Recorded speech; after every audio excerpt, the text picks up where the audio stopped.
Et nous sommes de retour au plateau pour la dernière partie de cette émission. Nous abordons notre quatrième sujet. C'est notre sujet Togo. Quelle utilité de l'IA pour la presse, sans prélude à la célébration ou aux activités marquant la célébration de la semaine de l'intelligence africaine. L'intelligence artificielle plutôt, qui aura lieu du 4 au 6 juin, célébrée à Lomé. Une formation a eu lieu à l'endroit des journalistes togolais sur l'intelligence artificielle. Quelle est l'importance de l'intelligence artificielle pour les journalistes de façon générale et pour les journalistes togolais?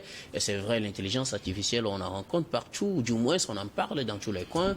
Vous, en tant que journaliste, vous prenez part, vous avez pris part à cette formation ce 6 février à Bent-Hôtel, à Lomé, en prélude donc à la célébration de la journée de l'intelligence artificielle. Pourquoi je dis ainsi intelligence artificielle? C'est ça. Alors, Germain Pouli, quelle est l'importance de l'IA pour un journaliste et en quoi cela va-t-il aider les journalistes togolais? L'intelligence artificielle, c'est quand même un phénomène nouveau, même si il existe depuis quelque temps, même si dans plusieurs pays, des gens recourent à l'IA dans plusieurs domaines. Pour nous, en Afrique, ça reste une révolution qui est à découvrir.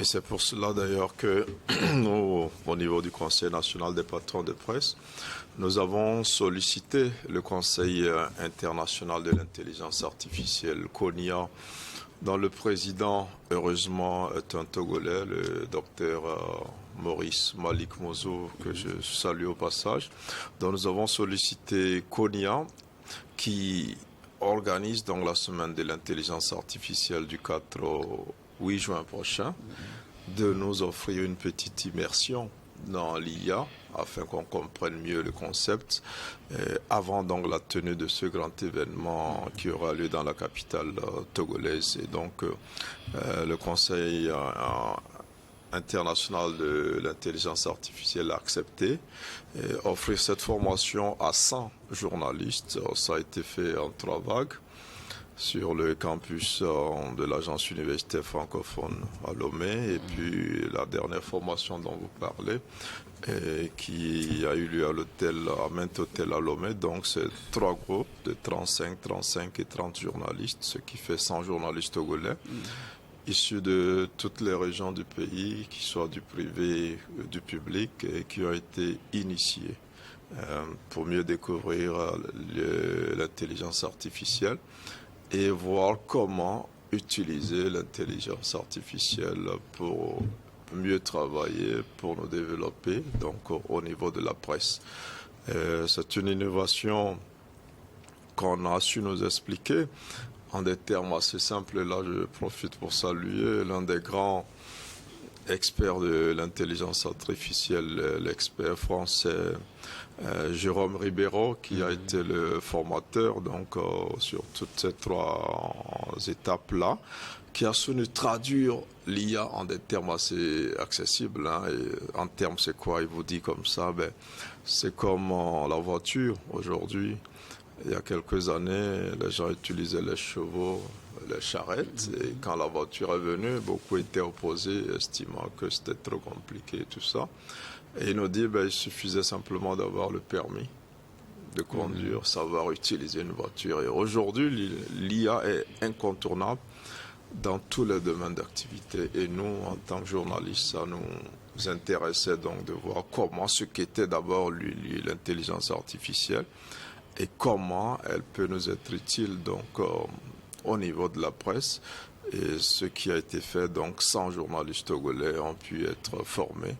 Et dans la presse aujourd'hui, il nous a été rappelé lors de cette formation que quand nous prenons par exemple nos productions en termes de traitement de l'information, 70% des productions des journalistes sont pratiquement des réécritures, c'est des informations qui ont été reprises. Et ça ne donne pas le temps aux journalistes de faire autre chose. Alors qu'avec l'intelligence artificielle sur des tâches répétitives, la machine peut nous aider à faire un certain nombre de travaux qu'on n'a pas obligé de travaux, j'allais dire, on n'est pas obligé de mettre un nombre dessus. l'IA peut faire ce travail-là. C'est-à-dire écrire un article à la place du journaliste. Oui, à la place du journaliste. Surtout sur les papiers qui sont des reprises, qui sont des textes réécrits. Ce qui permettra par exemple à un journaliste d'aller faire des reportages, d'aller faire des interviews, d'aller collecter l'information.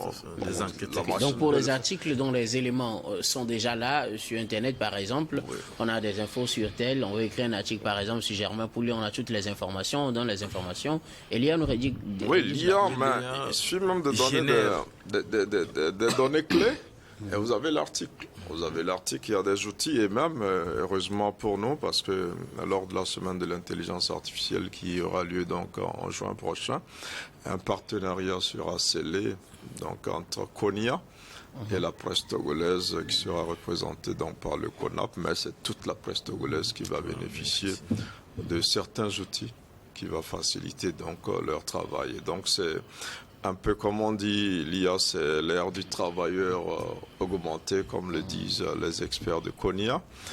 Et donc aujourd'hui on peut utiliser cet outil révolutionnaire-là pour nous faciliter le travail, notamment dans les tâches répétitives où la machine qui aujourd'hui a pratiquement une intelligence qui se rapproche un peu à celle de l'homme, peut donc faire ces tâches-là et laisser l'homme s'occuper d'autres tâches plus concrètes et plus humaines. Ibrahim Atsa, vous avez également pris part à cette formation de l'IA. Quelle est son utilité pour vous et à quoi cela vous aide en tant que journaliste? Vous savez que quand l'ère de l'informatique est arrivée, on se disait que voilà, avec l'informatique, ça va révolutionner les choses parce que on aura la capacité de traiter assez de données et on aura la capacité de stocker, surtout digitaliser tout ce que nous faisons de par le passé. Avec l'IA maintenant, l'intelligence artificielle, ce que ça nous offre encore plus de possibilités dans le sens de la digitalisation et surtout dans le traitement des données parce que aujourd'hui nous sommes confrontés à un volume de données. Quand je prends les dépêches en tant que journaliste, moi j'en reçois plus de 500 dépêches, des communiqués de presse par ici et tout ça là. Donc quand tout est planifié, que vous mettez ça dans un algorithme donné, il nous a bien expliqué ça dans des termes très simples. Je parle de l'expert français et qui nous a parlé de l'algorithme dont il suffit de paramétrer un certain nombre de choses. Et je pense que quand vous vous intégrez maintenant, la machine même collecte les informations qu'il faut et en un rien de temps, vous avez un papier de reportage devant vous, vous avez un test bien écrit devant vous, mais pendant ce temps, vous avez le temps de faire autre chose. Je pense que c'est l'avantage que cela nous offre. Quand nous prenons un peu sur le côté social, quand je prends le domaine de l'agriculture, vous savez, avec la météo aujourd'hui, les changements climatiques, on nous parle aussi de tout ce qu'il y a comme le taux d'humidité et tout ça là. Donc quand vous avez tous ces éléments, vous pouvez planifier maintenant vos activités et vous pouvez aller vers une plus grande productivité. Donc ça a vraiment des avantages que cela offre vraiment à l'humanité. Je pense que le cas les cours que nous venons de suivre ou bien la formation que nous venons de suivre nous montrent que nous pouvons vraiment démystifier l'intelligence artificielle parce que au départ c'est présenté comme un outil assez compliqué. Et c'est comme seuls les experts en informatique qui ont atteint un niveau pourront vraiment avoir accès à cela ou bien pourront l'utiliser.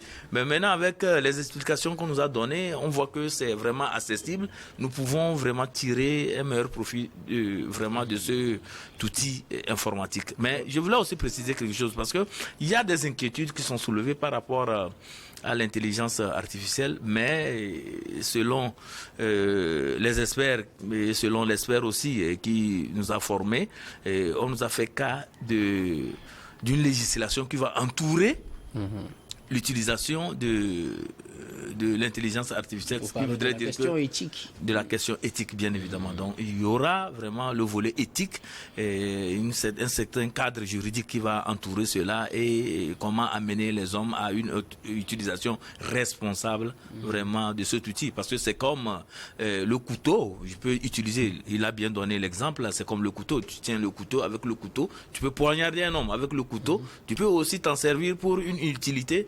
à l'humanité. humanité.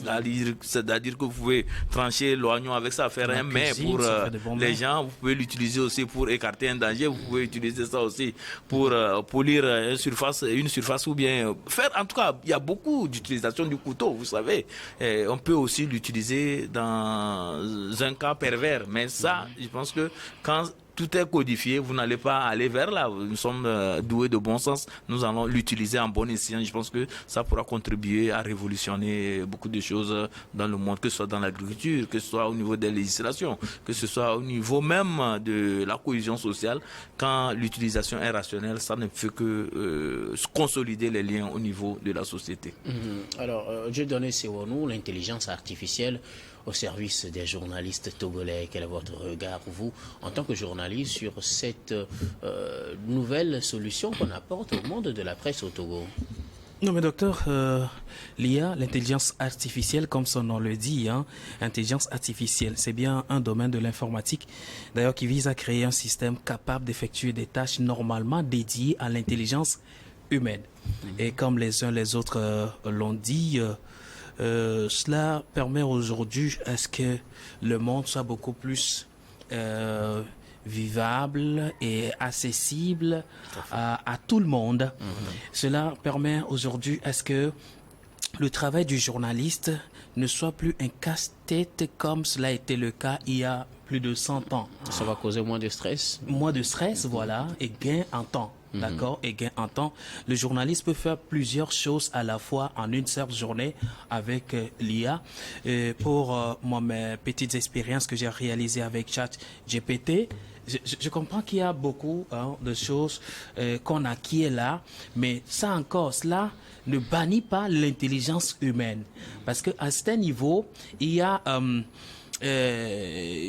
certains acquis qui ne sont pas encore arrivés en phase de l'actualité. Mais lorsque vous posez cette question à l'IA, vous allez comprendre que les versions peut-être ne seront pas encore en phase, mais quand vous utilisez votre intelligence humaine, vous allez comprendre que cela n'est pas encore entré dans le moteur de recherche pour vous restituer cela.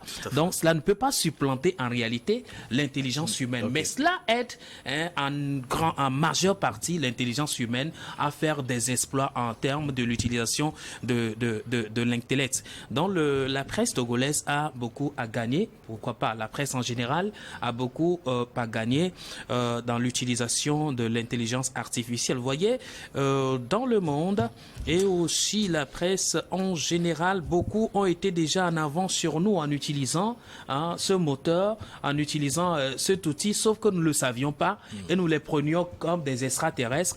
En réalité, ils ne sont pas des extraterrestres, c'est bien cet outil qui a été mis à leur disposition et ils en font bon usage et ils sont devenus des extraordinaires en matière de journalisme. Je crois qu'avec cette innovation aussi portée par le patronat de la presse, le journalisme togolais va avoir une touche assez aussi importante et particulière. Alors, l'intelligence artificielle, avec le développement de ces outils au service de la presse togolaise, est-ce que vous parlez tout à l'heure du côté éthique, là je me retourne vers vous, est-ce que ça ne va pas réduire le taux d'employabilité des journalistes? Parce que quand on sait que vous parliez tout à l'heure des dépêches, d'un certain nombre de dépêches que vous recevez par jour, que vous devez traiter, et pour cela, pour pouvoir les traiter toutes, vous devriez normalement recruter un certain nombre de journalistes. Avec cette intelligence artificielle, est-ce que ça ne causera pas un problème d'employabilité pour des jeunes qui sortent et qui ont besoin quand même d'être embauchés, de faire leur expérience dans le domaine? Non, je ne pense pas, puisqu'au niveau de la presse, vous savez, nous avons ce que nous appelons la ligne éditoriale. Et nous avons aussi les chartes graphiques au niveau des rédactions et tout ça là. Même si l'intelligence artificielle traite le document, il faut toujours l'homme pour l'adapter à l'environnement, à votre contexte aussi. Donc je ne pense pas que ça puisse chasser ou bien ça puisse amener à une compression au niveau des rédactions. Au contraire, ça va amener plutôt à recruter encore des experts en informatique pour les paramétrages, parce qu'il faut paramétrer et pour pouvoir générer certaines choses. Donc Donc il faut plutôt, ça va nous amener plutôt à recruter encore des ingénieurs, ou bien si entre-temps nous-mêmes nous formons à la pratique, au côté utilisation de ça, je pense que on pourra de façon, disons, automatique générer des choses et voilà, et l'utiliser en bon escient. Sinon, vous savez, en matière, le journalisme, c'est un art.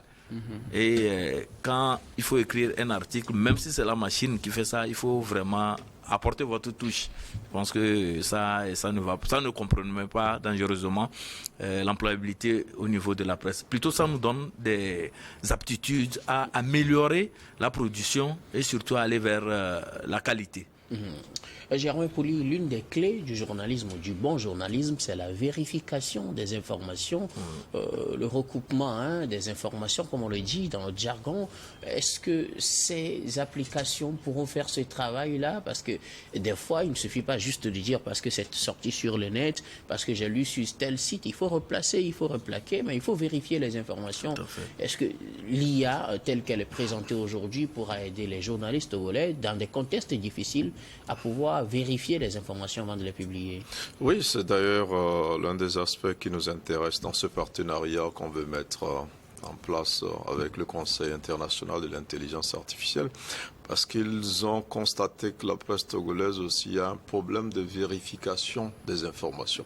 Alors, par exemple, pour lutter contre la fake news dans nos rédactions et pouvoir se protéger, et ils mettront en place, ils nous mettront à notre disposition un outil pour détecter les fausses nouvelles. Avec l'intelligence artificielle, c'est possible d'analyser des milliards de données à la fois. Tout à fait. Alors que des milliards. Oui, à la fois, oui, des milliards. C'est extraordinaire ce que l'intelligence artificielle peut faire. C'est beaucoup plus vite. Ça analyse plusieurs données. Ça fait des recoupements.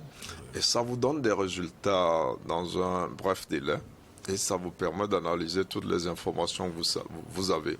Et mieux encore, dans l'accord que CONIA est en train de mettre en place avec le CONAP, c'est déjà nous orienter aussi sur les besoins de nos téléspectateurs, les besoins de nos lecteurs. Quel type d'informations les gens ont envie de suivre. C'est comme l'IA, c'est un peu ce qu'il y a aussi dans nos téléphones. Quand vous allez sur TikTok, on vous propose des vidéos. C'est que l'IA est intégrée et on vous connaît, on sait. Par rapport à vos intérêts, vos centres d'intérêt. On vous propose des choses que vous aimez regarder. Donc, ça va être un peu la même chose aussi au niveau de la presse. Et ils ont promis, donc, nous fournir quelques algorithmes, quelques outils appropriés et réservés aux besoins de la presse. Et nous travaillons donc dessus avec le Conseil international de l'intelligence artificielle, et probablement au cours de la semaine de l'intelligence artificielle SIA 2024 qui aura lieu du 4 au 8 juin prochain. Ce partenariat-là sera signé avec les différents médias de la presse togolaise. Alors, Dieu donné sur nous l'intelligence artificielle qui permet aux journalistes de vérifier les informations, mais qui ne réduit pas les effectifs pour autant. Que dire encore de plus? Non, mais l'intelligence artificielle ne sera bénéfique qu'aux intelligences humaines avisées et aiguisées. D'accord? Ce n'est pas parce qu'il y a l'intelligence artificielle que cela supplante l'activité intelligente humainement parlant. Vous parliez tantôt des recoupements et aussi des analyses des sujets. Des papiers d'analyse, par exemple, il va falloir qu'on le fasse. Il va falloir écrire ton papier d'analyse suivant le contexte dans lequel tu te trouves et les sujets que tu veux véritablement analyser. L'intelligence artificielle ne le verra pas à ta place. Oui, tu auras certaines notions, mais cela ne peut pas te permettre de pondre un papier comme on lisait tantôt des articles déjà préfabriqués ou alors des articles au frigo, comme on le dit généralement. Donc, cela vient qu'aider des intelligences humaines déjà avisées, averties, aiguisées. Et donc, lorsqu'on a une intelligence humaine en place, aiguisée, donc on se sert beaucoup plus au mieux de l'intelligence artificielle pour avoir plus de rendement. Et donc, ne l'utilise pas qui veut, mais l'utilise qui sait en bénéficier. Tout à fait. Un dernier mot ajouté, Germain? Oui, en fait, ce que j'allais dire, peut-être à la suite de Dieudonné, c'est un peu ça. Sur les tâches répétitives, l'IA va beaucoup nous aider et laisser plus le temps aux journalistes d'aller vers d'autres. Voilà, parce que quand on prend la presse, c'est vrai, vous allez voir des articles qu'on reprend dans plusieurs médias et les gens sont obligés de réécrire la même chose en modifiant un peu. Mais ça, l'IA, par exemple, peut s'en charger. Maintenant, le journaliste, au lieu de passer son temps à réécrire, par exemple, un article, peut aller chercher une information. On a besoin d'un homme sur le terrain, et surtout en Afrique, dans le domaine social, économique, culturel. Et on ne sent pas la presse. Il y a beaucoup à faire. Ouais. Mais les journalistes sont beaucoup plus focalisés dans les rédactions, voilà. Alors que si on arrive à régler ce côté-là, et le journaliste aura plus de temps, sera plus disponible pour s'occuper des autres questions de développement qui sont vraiment une préoccupation pour les populations. Ibrahim, quelque chose à ajouter? Oui, moi je prends le côté projection, puisque quand vous prenez un peu dans presque tous les secteurs de la société, si on arrivait à dompter l'IA, je pense que ça va apporter beaucoup de choses à l'humanité. Je parlais tantôt du secteur agricole où si on allait aussi dans ce sens, la productivité va s'améliorer là-bas. Quand on va aussi dans d'autres secteurs, le secteur de l'eau et tout ça là, vous voyez, donc avec l'utilisation de l'IA, on peut avoir aussi certaines possibilités, notamment la qualité de l'eau et tout ça là, les prévisions au niveau des changements climatiques et tout ce qu'il y a comme données qui sort chaque jour avec la météo et tout ça là. Je pense qu'il y aura un traitement systématique et automatique. Ça fera que l'on va s'en servir et pouvoir prendre les bonnes décisions qu'il faut pour la bonne marche de la société. Merci beaucoup à vous. Nous arrivons pratiquement à la fin de cette émission. Et comme d'habitude, nous allons faire notre dernier tour de table sur des sujets de votre choix avant de clôturer cette émission. Dieudonné Sewonou. Au dernier mot sur les sujets de votre choix. Alors, une fois encore, merci à nos téléspectateurs. Merci à mes co-débatteurs ici au plateau. Alors, qu'est-ce que je voudrais dire? C'est de nous appeler encore plus de vigilance sur nos routes. Il y a un phénomène ces derniers temps, c'est que nos sœurs, nos mamans, entre la sécurité ou alors leur vie et leur beauté ou alors leur chevelure, leur mèche, elles ont fait le bon choix. En tout cas, selon elles, c'est de préserver la beauté de leur tête, leurs cheveux. En déposant tout simplement le casque au bout de leur mèche. Et cela, c'est dangereux. Et ça ne nous arrange pas du tout parce que lorsque vous allez faire une chute, ça va être un traumatisme et c'est toute une famille qui sera en deuil, c'est toute une famille qui sera affectée. Voilà. Et donc, il faut faire extrêmement attention. C'est bien d'être belle, mais il faut vivre pour être belle.